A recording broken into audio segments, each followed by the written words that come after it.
തലസ്ഥാനത്തിന്റെ ചരിത്രത്തിലെ ഏറ്റവും വലിയ ലഹരി വേട്ടകളിൽ ഒന്നിന് സാക്ഷിയായ വാർത്താ പകലാണ് കടന്നുപോയത്. വർക്കല കല്ലമ്പലത്ത് നിന്ന് 1.5 കിലോ MDMA ആണ് പിടികൂടിയത്. മാഫിയ ഡോൺ എന്നറിയപ്പെടുന്ന സഞ്ജുവിനെയും കൂട്ടാളികളെയുമാണ് പോലീസും ഡാൻസ് അപ്പ് സംഘവും ചേർന്ന് പിടികൂടിയത്.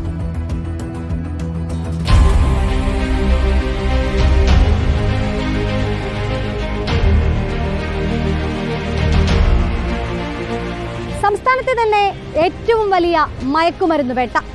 മയക്കുമരുന്ന് മാഫിയയുടെ ഡോണിനെ തന്നെ പിടികൂടിയിരിക്കുകയാണ് കേരള പോലീസ്. 1.25 കിലോ MDMAയുമായി പ്രധാന പ്രതി സഞ്ജുവും കൂട്ടാളികളുമാണ് പോലീസിന്റെ പിടിയിലായത്.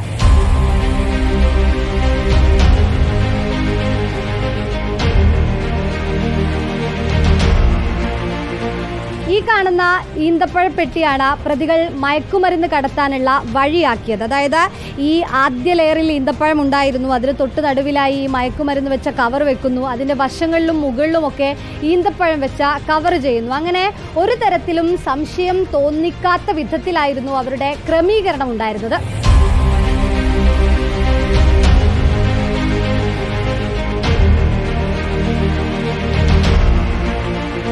തിരുവനന്തപുരം റൂറൽ എസ്.പിക്ക് കിട്ടിയ രഹസ്യ വിവരം.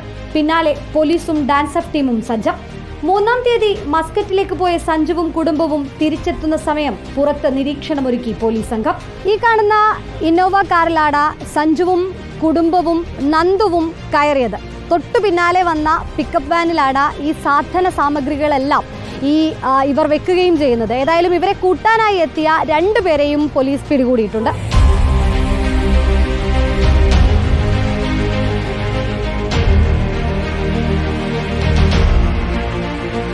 എങ്ങോട്ടേക്കാണ് MDMAയുമായി പോകുന്നതെന്നായിരുന്നു പോലീസിന്റെ ആദ്യ നിരീക്ഷണം.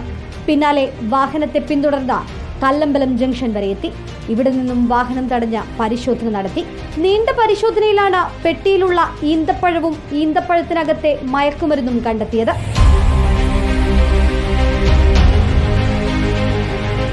വർക്കല കേന്ദ്രീകരിച്ചാണോ മയക്കുമരുന്ന് എത്തിച്ചതെന്ന സംശയമുണ്ട്. ടൂറിസ്റ്റ് മേഖലാ പ്രദേശം ലക്ഷ്യം വെച്ചുകൊണ്ടുള്ള പ്രവർത്തനമാണോ എന്നും പരിശോധിക്കും.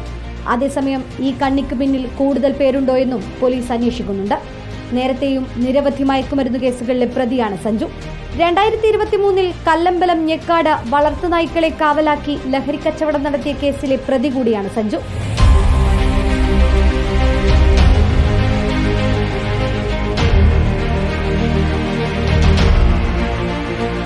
മയക്കുമരുന്ന് മാഫിയയുടെ ഡോണിനെ തന്നെ പിടികൂടിയ കേരള പോലീസിനെ അഭിനന്ദിക്കുമ്പോഴും എയർപോർട്ടിലെ കസ്റ്റംസ് പരിശോധനയും മറികടന്ന് ഇവർ എങ്ങനെ പുറത്തെത്തി എന്നതാണ് ചോദ്യം. എവിടെയെങ്കിലും സുരക്ഷാ വീഴ്ച ഉണ്ടായിട്ടുണ്ടോ എന്ന് പരിശോധിക്കപ്പെടണം. ഒപ്പം ഇത്തരത്തിൽ മയക്കുമരുന്ന് കടത്ത് തടയാനുള്ള നടപടികൾ ഇതുപോലെ തുടരണം. വീഡിയോ ജേർണലിസ്റ്റ് വിനയൻ രാജനും ഷാലുവിനുമൊപ്പം reporter Sunisha Yellur, in reporter, Thiruvananthapuram.